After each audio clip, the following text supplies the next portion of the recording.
Audio Jungle.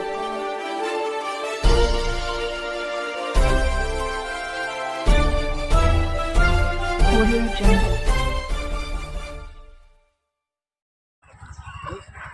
भैया मैं इधर आया था निडेबन को भाड़ा लेके, तो कैसा रास्ता खराब होने से उधर मैं जा नहीं पाया। तो भाड़े वाले ने बोलो क्या करे, मेरा भाड़ा डुबोकली, मेरा भाड़ा नहीं दिए उन्होंने। तो अब कैसा बोल, तो ऐसा काम करे तो हम क्या खाना, हमारे बाल बच्चा है, पढ़ाई उनकी है, कपड़ा है, दवा खाना है। अगर ऐसा भाड़ा डूब गया तो हम क्या करना, भूखे मर जाएंगे हम। तो अब तुम्हारा बोलना क्या है?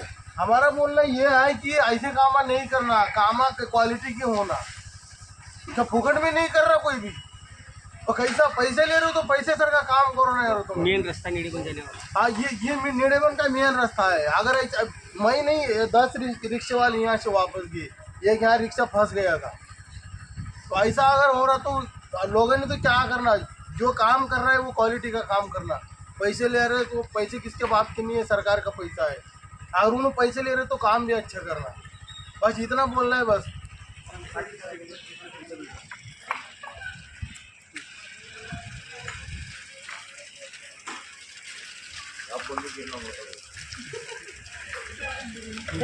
समोर गेला का बोलू कशामुळं?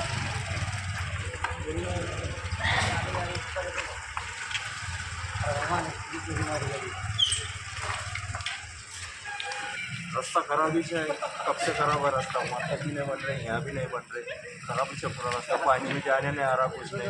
हॉस्पिटल जाने का अर्जेंट तो भी जाने नहीं आ रहा। अब गाड़ी फंसी गाड़ी कैसा जाना? बोलो कौन है गुत्तेदार? अभी तुम्हारा क्या बोलना है? जल्दी से जल्दी बनाए तो अच्छा रहे। इथून नगरपालिका आहे, तिकडे निडेबन आहे. आता काय आहे? किती चढलं बघा, किती लाईट लेअर आहेत बघा. 3 लेअरमध्ये काम आहे, 1 लेअरमध्ये सुद्धा काम नाही अजून. आणि हे किती खोदलं सुद्धा नाही, पूर्ण मातीवर काम आहे. पूर्ण मातीवर, पूर्ण माती सुद्धा काढली नाही खालून. एवढं गुत्तेदारची हलगर्जीपणा आहे कामाचा.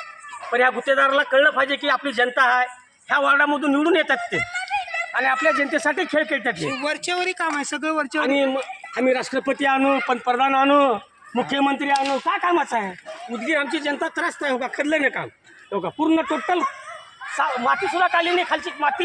इथं तर कचराचं खाली सगळं. आणि हा मेन रोड ग्रामपंचायतला जाणारा निडेबन कल्पना चौक ते मेन रोड आहे. ह्या रोडची अवस्था अशी आहे, तर मधली ग्रामीण भागातली का असं अवस्था, गलीबोळ्यातली का अवस्था असं बघा. हे सांगतोय आम्ही, नगरपालिका काम चालू आहे, काम केलेलं आहे, अर्धवट सगळं काम करून देऊ. सगळे जनतेची नाही, नागरिकाची दिशाभूल करणं, हे दिशाभूल हो. हे ऑटो आठ लावतात, हे बघा, हे हकीकत मधलं आहे, लाईव्ह आहे. काही चुकीचं नाही, आम्हाला गुत्तेदार अतिशय नाही, पण त्यानं काम तर नीट करावं कमीत कमी. आज घरातून येता सुद्धा येणार, लेकरांना बाळांना कोणालाच लागतो नाही त्याला.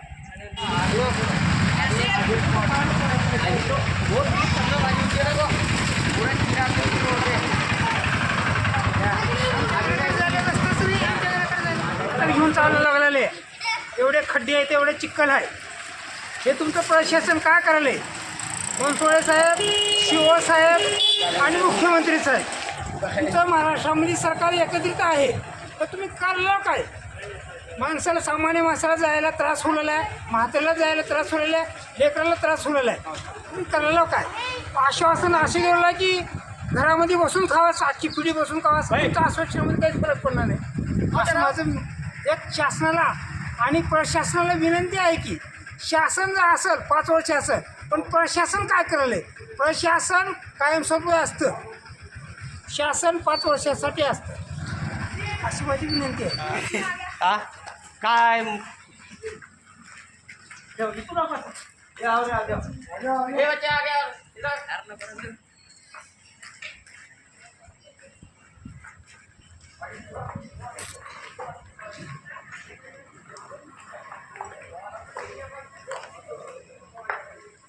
हे बघा, मुख्य रस्ता जाणारा निडेबनला ग्रामपंचायतला. आज हे ग्रामपंचायतला भाग आहे. गोर गरीब ग्रामपंचायतला जातो आपल्या कामासाठी, सरपंचाला दात मागतो, तर त्याला दात मिळाली नाही. हे रस्ता अचानक येऊन, अचानक दगड टाकून अजून परेशानी करून दिलेला रस्ता आहे. तर ह्या जनतेला आणि ह्या ग्रामपंचायतला, ग्रामपंचायत म्हणजे माझ्या ताब्यात नाही, जिल्हा नगरपालिका म्हणजे माझ्या ताब्यात नाही. आज गाडीवरून सुद्धा जाता येत नाही लोकांना, कुणाच्या घरामध्ये घुसून जावं लागलं आहे. एवढी अवस्था खराब झाली. आणि आमची उदगीर सुंदर, अरे कशाची सुंदर, इथं दलिंदर आहे, दलिंदर उदगीर. आज सांगता आमची उदगीर सुंदर आहे. ग्रामपंचायत फक्त शहरामध्येच काम करायचं आहे का साहेब तुम्हाला? नगरपालिका तुम्हाला जमणार नाही का? जिल्हा परिषद जमणार नाही का? निडेबन जमणार नाही का? निडेबनमध्ये नागरिक राहतात का नाही? सगळीकडे नागरिक राहतात ना. मग तुम्हाला फक्त शहरच. शहरामध्ये काही नाही, पहिले ग्रामीण भाग आपला करून घ्या, मग शहरामध्ये घुसा. स्वच्छता शहरामध्ये, अशा शहरामध्ये तर लई घाण आहे.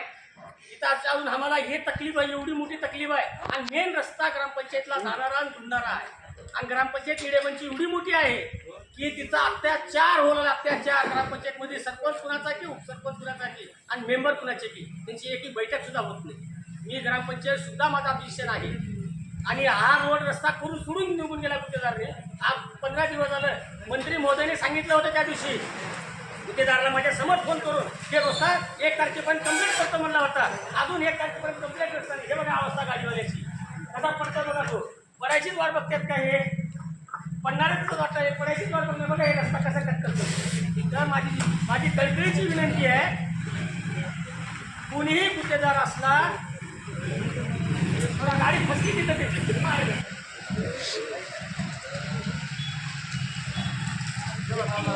का. हे रोड त्या दिवशी मंत्री महोदय निडेबनला सदिच्छा भेट दिला असताना आम्ही सगळ्यांनी 100 ते 200 लोकांहून निवेदन दिलं होतं. तर रोडचं काम चालू झालंय. रोडचं काम चालू झालं 3 पदरी कामामध्ये, तर एक पदरी कामामध्ये करून रोड आज 3 बाजूला निघून गेले. कुठलीच यंत्रणा चालू नाही, कुठलाच रोड चालू नाही. सगळी जनता परेशान, नागरिक परेशान. आणि सांगतात की आज बजेट दिलं 50 लाख रुपयाचं बजेट आहे. म्हणजे 50 लाख रुपयाचं किती किलोमीटर काम आहे बघाय. कुठं स्वच्छता आहे, कुठं पाईप दिसली, कुठं नाली आहे का बघाय. काहीच नाही, नाली नाही, स्वच्छता नाही, पाणी नाही. आणि रोड फोडलेल्यात आणि बाकी सगळे तिकडे पडलेल्यात. आणि आया मैं इधर आया था निडेबन को भाड़ा लेके, तो कैसा रास्ता खराब होने से उधर